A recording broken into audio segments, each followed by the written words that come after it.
Hello friends, मैं हूं Garima Verma. Welcome to my YouTube channel Garima maths classes. Guys, आज की इस वीडियो के अंदर हम लोग लेबनीज थ्योरम के कुछ और एक नया क्वेश्चंस लेकर के आए हैं। और इससे पहले की वीडियोस में गाइज मैंने लेबनीज थ्योरम्स का जो इंट्रोडक्शन है वो मैंने कराया था, और उसमें उससे रिलेटेड मैंने काफी क्वेश्चंस को उसमें सोल्व किए थे। साथ में ये बताया था कि लेबनीज थ्योरम को आप किस तरीके से अप्लाई करेंगे, है ना। और उससे अलग काफी और भी वीडियोस मैंने बनाई हुई है गाइज, उन सभी का लिंक मैं आपको हमारे डिस्क्रिप्शन बॉक्स में दे रही हूँ। सो प्लीज गाइज वहां से जाकर के आप उसको देख सकते हैं। अंत तक इस वीडियो में मेरे साथ बने रहिएगा। और अगर मेरा मेथड, मेरा पढ़ाई हुई चीज़ आपको अगर अच्छी लगती है, समझ में आती है, तो प्लीज़ मेरी वीडियो को लाइक करिएगा, शेयर करिएगा। तो चलिए स्टार्ट करते हैं आज की इस वीडियो। फ्रेंड्स, आज का जो क्वेश्चन है वो है कि if y equal to tan inverse a plus x a minus x, अगर ये है आपके पास फंक्शन, तो आपको शो करना है कि a square plus x square y n plus two, ये यानी कि ये पूरा जो है इसके इक्वल टू आपके पास 0 होना चाहिए, है ना। ये आपको प्रूव करना है। तो आपको देखते ही क्वेश्चन से ये चीज समझ, देखो ये वाली जो चीज है ना, y n plus two n plus one n, ये सब आपको समझ जाने चाहिए कि ये आपको लेबनीज थ्योरम से ही मिल सकता है, ठीक है। यानी कि इस फंक्शन का आपके पास nth डेरिवेटिव आपको यहाँ पर यूज किया गया है। तो देखिए, सबसे पहले हम लोग क्या करेंगे, हम लोग पहले फंक्शन को लिखते हैं। तो y equal to tan inverse a plus x upon a minus x, है ना। ये आपके पास फंक्शन है। हम लोग क्या करेंगे, देखिए ऐसे क्वेश्चंस में हम लोग को क्या करना होता है, हमें यहाँ पे कंसीडर करना पड़ेगा लेट क्या कि हमने x बराबर हमने क्या मान लिया, a टेन थीटा हम लोग यहाँ से मान लेंगे। साथ में हम यहाँ से थीटा की वैल्यू को भी निकाल लेते तो थीटा बराबर आपके पास क्या जाएगा, tan inverse x upon a, क्योंकि दोनों की यहाँ पर हमें जरूरत पड़ने वाली है। चलिए खैर, इसको हम नाम रख देते हैं 1। अब इसको रख देते हैं इसमें, तो इसका नाम रख देते हैं कैपिटल A। तो लिखेंगे फ्रॉम कैपिटल A। तो y इक्वल टू आपके पास, देखो अच्छा मैंने x बराबर टेन थीटा ही क्यों लिया, ये समझने वाली बात है। देखो अगर हम यहाँ टेन थीटा लेंगे तो उससे क्या होगा, हमें टेन इनवर्स को हटाना पड़ेगा, तो तब जाकर के इस पे हम लोग कुछ अप्लाई कर सकते हैं। अभी इसमें हम कुछ नहीं कर सकते, तो उसको थोड़ा सा हमें इसकी शक्ल को बदलना पड़ेगा, तो थोड़ा अच्छा सा लगे, दिखने में इजी सा बन जाए, तब जाके हम उसमें लेबनीज थ्योरम का यूज करें। तो इसलिए हम लोगों ने यहाँ पर टेन को ही लिया है, क्योंकि जिससे टेन आपका कैंसिल हो जाएगा, है ना। तो यहाँ आपके पास क्या होगा, टेन इनवर्स a प्लस के a tan theta upon a minus के a टेन थीटा। क्लियर है। तो जी टेन इनवर्स आपके पास बचा 1 प्लस टेन थीटा, क्योंकि एक कॉमन लेकर के आपके पास कैंसिल हो जाना है। ये आपके पास y बराबर है। अब देखो ये आपके पास फॉर्मूला बनेगा, नहीं हम इसको क्या लिख सकते हैं, टेन पाई बाई फोर, और नीचे इसको क्या लिख सकते हैं हम यहाँ पे 1 minus tan pi by four into tan theta. देखिए y equal to tan inverse है आपके पास, और आप 1 को लिखेंगे tan pi by four plus tan theta. नीचे 1 माइनस था तो उसे 1 इंटू करके लिखेंगे, तो 1 इंटू करके जब हम लिखें तो उसे लिखेंगे tan pi by four tan theta.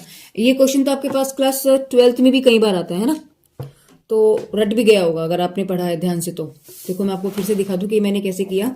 इसको मैंने यहाँ 1 डॉट करके मान लिया, तो टेन पाई बाई फोर की वैल्यू ये होगी, ten pi by four value होगी, उठा के मैंने बस यहाँ रखा है।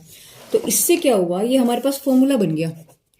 तो हमारे पास फॉर्मूला किसका बन गया, टेन a प्लस बी। तो a की जगह क्या आपके पास पाई बाई फोर और प्लस थीटा, तो आपके पास फॉर्मूला किसका बना, ये पाई बाई फोर प्लस थीटा। इससे टेन हमारे पास कैंसिल हो गया, तो सिर्फ y बराबर हमारे पास क्या रहा, पाई बाई फोर प्लस थीटा। अब ये थीटा उठा करके वैल्यू यहां से रख दो, देखो थीटा की वैल्यू ये रही।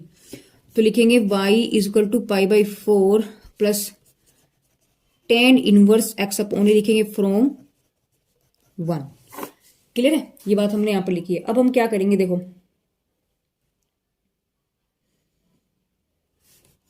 इसको आप मान लीजिएगा इक्वेशन नंबर 2। अब यहां से हम इसका डिफरेंशिएशन करेंगे।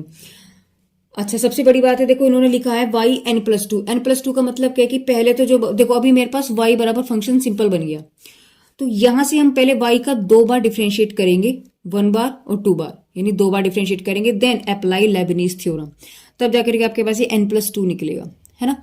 वाई एन का मतलब सिर्फ क्या डायरेक्टली nth डेरिवेटिव है, लेकिन n प्लस टू का मतलब क्या है कि इससे पहले आप 2 बार उसको डेरिवेटिव उसके निकाल लो, 2 बार डिफरेंशिएट करने के बाद में फिर हम उसमें लेबनीज थ्योरम का यूज करें। तो वही हम इसमें यहाँ पे करने वाले, तो लिखेंगे differentiation with respect to x of equation 2। Now just we have, ये तो 0 हो गया आपके पास, y का डिफरेंशिएशन आपके पास y1 होगा। अब ये y1 कैसे होगा उसको भी एक बार समझ लेते हैं। अगर आपने लास्ट लेक्चर मेरा देखा है, अगर लास्ट लेक्चर आपने मेरा देखा है, तो लेकिन फिर भी आपको देखना ना पड़े कई बार, तो मैं वो भी बताती हूँ। देखो अगर हमारे पास कोई फंक्शन है f x y equal to f x, हम जब इसको डिफरेंशिएट करते हैं विद रेस्पेक्ट टू एक्स, तो ये वाला फंक्शन तो हमारे पास एफ डैश एक्स हो जाएगा। अगेन जब करेंगे तो डबल डैश एक्स हो जाएगा, अगेन जब करेंगे तो एफ ट्रिपल डैश एक्स हो जाएगा, ऐसे चलते चलते तो एफ एन बार हो जाएगा अगर हम nth टाइम कर रहे हैं। लेकिन y बराबर क्या होगा, y बराबर एक बार किया तो dy बाई डी एक्स हो गया, दो बार करेंगे तो d square y upon d x square हो जाएगा, तीन बार करेंगे तो d cube upon d x cube हो जाएगा, और nth बार करेंगे तो डी की power n y upon d x n हो जाएगा। क्लियर है? इसको हम कैसे लिख सकते हैं, देखो इसको हम कितने तरीके से लिख सकते हैं, या तो वाई वन लिख सकते हैं, वाई डैश लिख सकते हैं, और डी वाई लिख सकते हैं। दो बार अगर आया है तो वाई टू बन जाएगा, या वाई की दो बार डैश लगा दो, या y square d square y लिख लो। ऐसे ही जब हम तीसरी बार करेंगे तो तीसरी बार में आपके पास क्या बनेगा, वाई थ्री। देखो y one y two y three, तीन बार करेंगे तो वाई थ्री बन गया, या तीन बार डैश लगा दो, या डी क्यूब वाई लिख दो। और ऐसे ही nth बार में आपके पास क्या बन जाएगा, ये बन जाएगा वाई एन, या फिर वाई की पावर एन, या डी की पावर एन वाई। तो ये इस फंक्शन को हम लोग इतने तरीके से लिख सकते हैं, यानी डी अपॉन डी एक्स की जो वैल्यू है वो कैपिटल डी है, तो तभी आपके पास ये वाली वैल्यू कैपिटल डी के फॉर्म में बनेगी, वाई आपके पास सेव रहा।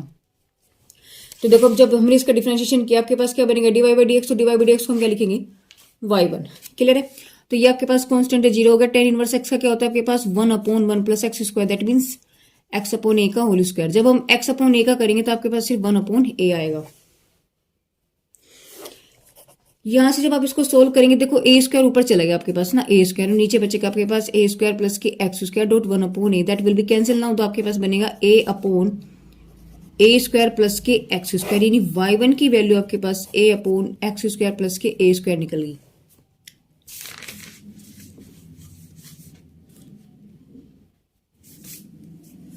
यहां से हम इसको उधर ले जाते हैं, तो x square plus a square हो गया equal to a, equation number से मान लेते हैं, टू हमने माना था तो इसको थ्री मान लेते हैं। अब हमें क्या करना है, दो बार डिफरेंशिएट करना, भी हमें एक बार किया है।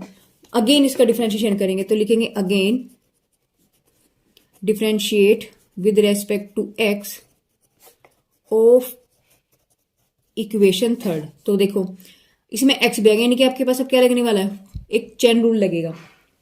तो जब आप इसका डिफरेंशिएट करेंगे आपके पास क्या बन जाएगा, देखिए वाई वन तो सेम रहा, पहले को आप सेम रख लो या पहले का कर लो, वाई वन का करेंगे तो वाई टू हो गया, दूसरा आपके पास सेम रहा, प्लस अब वाई वन तो सेम रहा और आपने एक्स स्क्वायर प्लस इसका किया तो एक्स स्क्वायर का हो गया टू एक्स, ये वैल्यू दे देगा आपको जीरो, को छोड़ो, है ना। यहां से ए की वैल्यू होगी जीरो क्योंकि कॉन्स्टेंट टर्म है, तो यहां से आपके पास वैल्यू बनी है ये,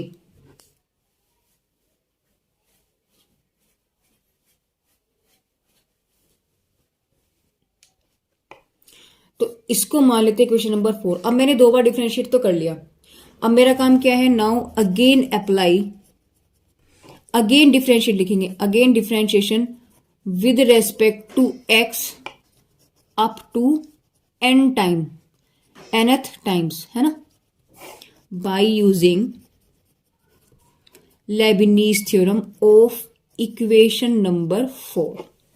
अब लेबनीज थ्योरम को अप्लाई करने वाले हैं, तो चलते नेक्स्ट पेज पे। देखिए आपके पास ये बनी थी इक्वेशन, अब हमने इसमें लेबनीज थ्योरम लगानी है, इसका मतलब हम डिफरेंशिएट किया, जब हमने इसको डिफरेंशिएट किया तो आपके पास क्या बन जाएगा, देखिए डी की पावर एन हमने इधर लिखा, और y two x square plus a square, two बाहर निकाला, d n y one x हो गया इक्वल टू जीरो, है ना, और इसको भी एक बड़े ब्रैकेट में हम लोग बंद कर लेते हैं।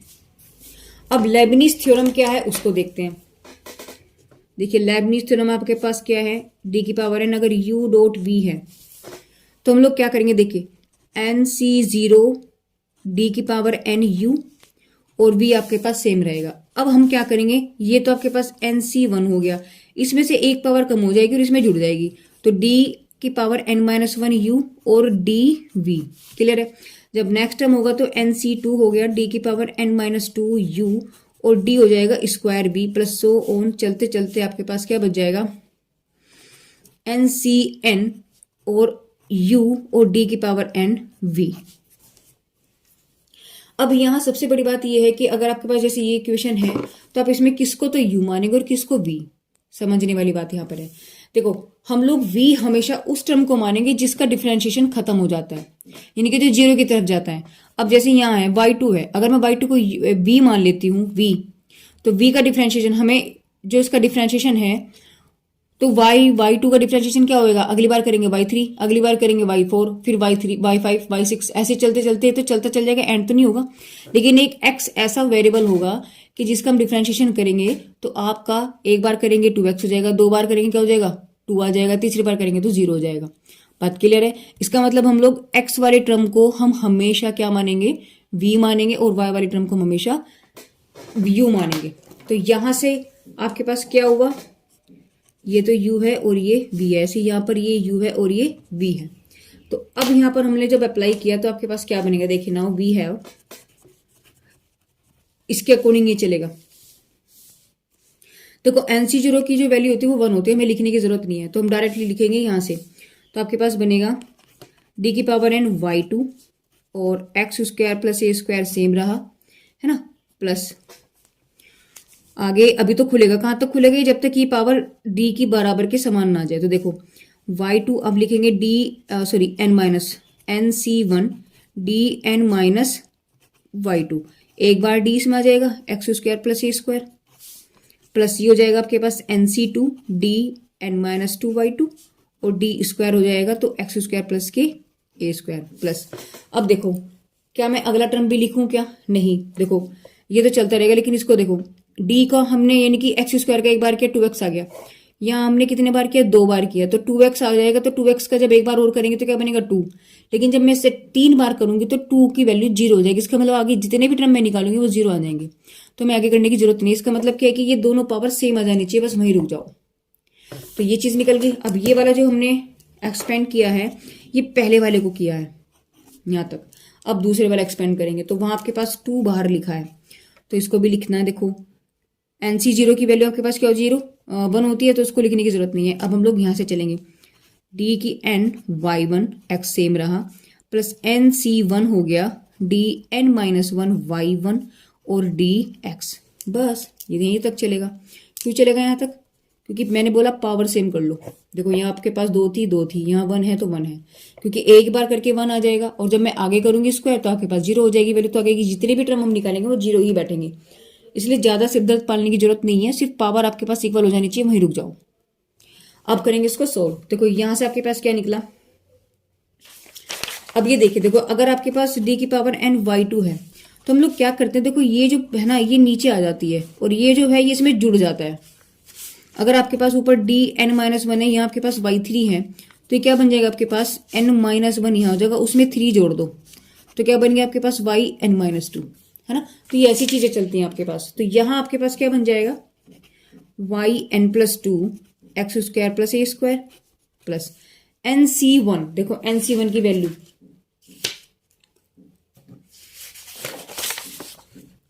हमें पता है कि NCR की वैल्यू क्या होती है, factorial n upon n minus r का फैक्टोरियल r।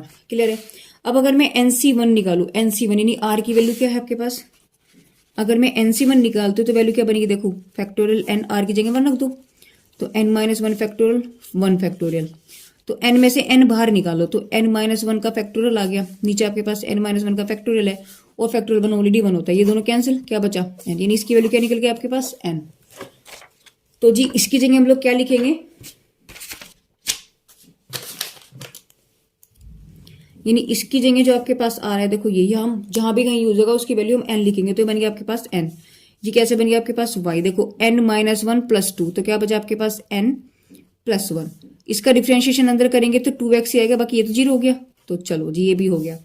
अब NC2 को लेकर के चलते, देखिए NC2, अब हमें क्या निकालना है NC2, फॉर्मूला तो यही है, तो फैक्टोरियल n r की वैल्यू 2 रखो तो n माइनस 2 फैक्टोरियल और फैक्टोरियल 2, तो जी इसको हम n यहां तक लेके जाएंगे तो n बाहर निकाला, फिर n माइनस 1 बाहर निकाला तो n माइनस 2 का फैक्टोरियल हो गया, नीचे n माइनस 2 का फैक्टोरियल चल ही रहा है, factorial 2 that will be cancel now, तो आपके पास NC2 क्या बचा n माइनस 1 अपॉन फैक्टोरियल 2, यानी जहां NC2 होगा वहां वैल्यू हम क्या रखेंगे n minus 1 upon factorial 2। That means ये वाली वैल्यू क्या देगा आपको n माइनस 1 अपॉन फैक्टोरियल 2, और जब इसको इसके साथ किया, देखो n माइनस 1 और प्लस 2, तो प्लस 2 माइनस 2 कैंसिल, तो सिर्फ आपके पास क्या बचेगा yn। यहां से जब आपने इसको डिफरेंशिएट करेंगे 2 बार, देखो एक बार किया था 2x आ गया, जब 2x का गेन करेंगे तो आपके पास सिर्फ ओनली 2 बचेगा, बात खत्म हो गई है ना। आते हैं यहां पर, प्लस 2, ये क्या बन जाएगा आपके पास y n plus 1 x plus इस 2 को अंदर ले जाएंगे, 2 अंदर चला गया और एन सी 1 की वैल्यू भी हमने क्या लिखा निकाली थी एन, तो एन यहाँ पर आ गया। वाई देखो 1 minus 1 plus 1 that will be cancel हो गया तो एन बचेगा और dx का मतलब एक बार डिफरेंशिएट तो आपके पास 1 आ गया इक्वल टू 0। तो यहां से 2 से 2 कैंसिल हो गया आपके पास कंप्लीटली क्या बचेगा y n plus 2 x square plus a square plus 2xn y n plus 1 plus n minus 1 y n plus ये क्या हो गया आपके पास n plus 1 plus 2yn plus 1 x plus 2n yn equal to 0। अब देखो ये तो आपके पास सिंगल है, इसको लिख लेते हैं y n plus 2 x square plus a square, n plus 1 ये रहा और एन प्लस 1 ये रहा, 2 बार है तो कॉमन ले लो, दोनों में से कॉमन क्या आ रहा है आपके पास 2x कॉमन आ रहा है ना, तो जी n प्लस 1 बचेगा और वाई एन प्लस 1 बचेगा प्लस अब ये वाई एन है ये भी वाई एन है, दोनों में से कॉमन ले लो, वाई एन और कॉमन क्या आ रहा है इसमें से, तो वाई एन ही कॉमन ले लो ना आप यहाँ से, 2 अंदर बचेगा, हाँ 2 भी नहीं आएगा तो आपके पास आएगा इसको अंदर मल्टीप्लाई करो तो एन स्क्वायर माइनस एन हो गया और प्लस के बचा 2n Y N equal to 0। अब इसको सोल्व कर लो तो बस फाइनल आंसर आपके पास तैयार है। तो x square plus a square हमने स्टार्टिंग में लिखा y n plus 2 plus 2x x plus 1 y n plus 1 plus ये आपने सोल्व किया तो आपके पास आ जाएगा एन स्क्वायर प्लस एन बचेगा है ना, और ये वाई एन। ज्यादा इसको सोल्व करना है तो आप इसमें से ज्यादा आप इसको एन बाहर ले सकते हो, बाकी यहां भी छोड़ दोगे तो कोई आपके पास प्रॉब्लम नहीं है।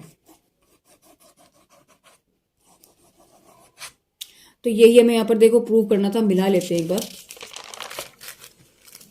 देखिए a square plus x square y n plus 2 2n plus 1 x y n plus 2 n plus 1, देखो एन उन्होंने बाहर लिया है तो आप यहाँ चाहो तो आप एन बाहर ले लो, नहीं तो यहाँ भी छोड़ते उससे कोई प्रॉब्लम नहीं है। ठीक है, तो गाइस इस वीडियो के अंदर हम लोगों ने एक इंपॉर्टेंट क्वेश्चन को सोल्व किया है। ठीक है, तो मिलते हैं नेक्स्ट वीडियो में जिसमें कुछ और एग्जाम्पल्स होंगे और वो एक नई ट्रिक पर होंगे। ठीक है, तो गाइज मेरे मेथड आपको कैसे लग रहे हैं सो प्लीज कमेंट बॉक्स में कमेंट करके जरूर बताइएगा। अच्छे लगते हो तो मेरे चैनल को सब्सक्राइब करें और शेयर करें, है ना, और साथ में बेल आइकन को क्लिक करना बिल्कुल ना भूलें जिससे नए नोटिफिकेशन आपको मिलते रहे। तो guys thank you for watching my videos.